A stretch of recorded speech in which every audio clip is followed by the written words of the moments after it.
Hello বন্ধুরা, কেমন আছেন সবাই? আশা করি সবাই ভালো আছেন। বন্ধুরা, আমাদের এই গল্পগুলো যদি ভালো লাগে অবশ্যই লাইক করবেন আর কমেন্টস করে জানিয়ে দেবেন।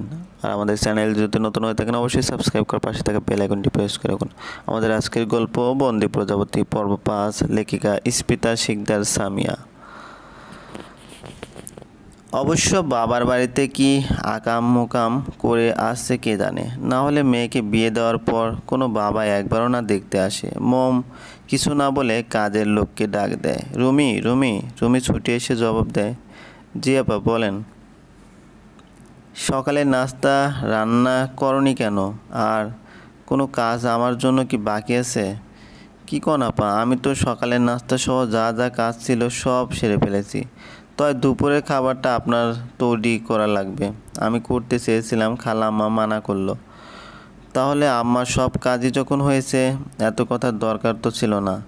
আমার তো কোনো প্রয়োজনই হয়নি কাজে। তাছাড়া আমার শরীর ভালো লাগছিল না রাতে, তাই ঘুমের ওষুধ খেয়েছিলাম, যার জন্য ঘুম থেকে দেরি করে উঠেছে।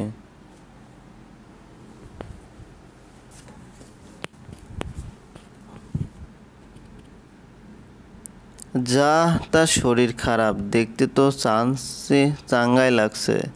শোনো মেয়ে, এসব আজাইরা বাহানা আমাকে বলতে আসবে না। আর একটু খারাপ লাগলেই শুয়ে বসে কাটাবে নাকি?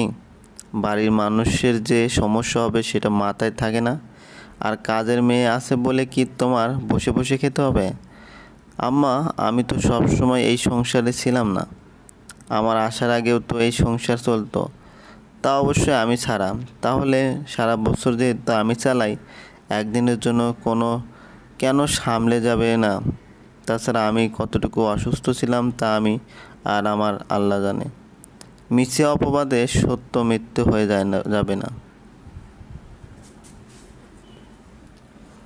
এতটুকু বলতেই শুরু হয়ে গেল অনি বেগমের বিলাপ। হায় আল্লাহ, এই দিন দেখতে আমায় বাঁচিয়ে রাখছিল। আমাকে কেন নিজের ছেলের বউয়ের কথা শুনতে হবে? আমি কি না মিথ্যাবাদী অপবাদ দেই তাকে? এই টুনি মেয়ে কিনা আমাকে কাজের খোঁটা দিল। বিয়ের আগে আমি সামলেছিলাম বলে নাকি এখনও আমার কাজ করে দিতে হবে? মৌমার নিজের সঠিক কথার অর্থ তার শাশুড়িকে বোঝানোর চেষ্টা করো না, বরং গোপনে দীর্ঘশ্বাস ফেলল। হঠাৎই রুমকি এসে বিনীত কণ্ঠে বলল, আপু, আমাকে আপনার এমনি বলা উচিত হয়নি। চেনা হয় বৃদ্ধ মানুষ কি বলতে আপনাকে দেরিতে ওঠায় প্রশ্ন করে ফেলেছে। তাই বলে শুধুমাত্র দেরিতে ওঠার কারণ জানতে চাওয়ায় এমন আচরণ? মোম অবাক হয়ে রুমকির মিথ্যে কথা শুনছিল। জবাবে কিছু বলবে তার আগে ঠাস করে এক চর পড়ল তার গালে। প্রহারকারী ব্যক্তিটির দিকে তাকিয়ে আর অবাক কিংবা আশ্চর্য হতে পারল না মোম, বরং তার কাছে বেশ স্বাভাবিকই লাগলো। কারণ ব্যক্তিটি যে দহন।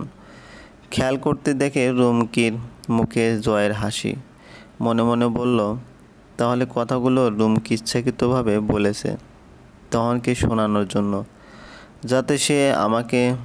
অবশ্য তার দোষ না, এত আমার রোজকার ব্যাপার। কথাটা ভেবেই বিনিময়ে সেও আলতো হাসল, তবে তা ছিল নিতান্তই তাচ্ছিল্যের। কিছুই হয়নি এমন একটা ভাব নিয়ে রান্নাঘরে চলে গেল মোম। যা দেখে অনি বেগম তেলে বেগুনে জ্বলে ওঠে। দেখলি দহন, দেখলি কেমন বিষধর সাপ এই মাইয়া, তোরে দুয়ানা দাম না দিয়ে চলে গেল। বিয়ের এত বছর হলো এখনও মেয়ের বিষদাঁতটা ভাঙতে পারলি না। যা হওয়ার হয়েছে, এখন যে যার মতো থাক। গম্ভীর ভাব নিয়ে কথাটুকু বলে নিজের বেডরুমে চলে গেল। নিকোটিনের ধোঁয়ার মাঝে ডুবে ভাবছে কিছুক্ষণ আগের কথা। দহন মোমের চলে যাওয়ার মাঝে তার নীরব কষ্ট ঠিকই খেয়াল করেছে। সকাল সকাল অফিসে চলে গিয়েছিল সে। লাঞ্চ ব্রেকে প্রতিদিনকার ন্যায় বাড়ি ফিরে আসতেই কানে ভেসে আসে মায়ের আর্তনাদ ধ্বনি। তাড়াহুড়ো করে ঘরে ঢুকতেই রুমকির বচন কানে স্পষ্ট শুনে তাই রাগ নিয়ন্ত্রণ করতে না পেরে চর মেরে বসে। আনমনেই নিজেকে ধিক্কার জানিয়ে বলে ওঠে, শালা তুই মানুষ না, এক নিকৃষ্ট পশুর মতো মেয়েটাকে ভিতর বাহির সব দিক দিয়ে ধ্বংস করছিস। উফ, কেন যে সত্য মিথ্যা যাচাই না করে ফলাফল ঘোষণা করে দেয়। একদিন যেই মেয়ের চোখে নিজের জন্য অপরাধ, বিশ্বাস ও শ্রদ্ধা, আজ আমি তার সম্মুখে পশুর চেয়েও নিকৃষ্ট। কারণ পশু তো নির্বোধ এবং ভালো মন্দ জ্ঞানহীন। আমি তো সব জেনেও পাপ করি, তবে একবার নয় 1000 বার। আমি কি তার যোগ্য কোনোভাবে? কলি সকাল থেকে ব্যস্ত, নিঃশ্বাস ফেলারও সময় পাচ্ছে না কাজের ঠেলায়। পাবে কি করে? একা হাতে 20 জনের ভোজন ব্যবস্থা করা কি কম কথা নাকি? আজ সোসাইটির মহিলারা আসবেন কিটি পার্টির জন্য। সহজ ভাষায় শুধুমাত্র নারীদের আড্ডা হবে আজ। প্রায় বিকেল 4টায় তারা রান্নাবান্না ও কিচেন পরিষ্কার করা শেষ হয়। ফজরের নামাজের পর 1 পিস ব্রেড আর একটু দুধ খেয়ে কাজে নেমে পড়েছিল সে। তাই এখন বড্ড তৃষ্ণা পাচ্ছে তার। গলা শুকিয়ে আসায় রান্নাঘর থেকে বের হয়ে চেয়ারে বসে স্বস্তির শ্বাস ফেলে 1 গ্লাস পানি পান করছিল। এমন সময় তার শাশুড়ি মা আলিয়া হাসান বাস খায় গলায় বলে ওঠে,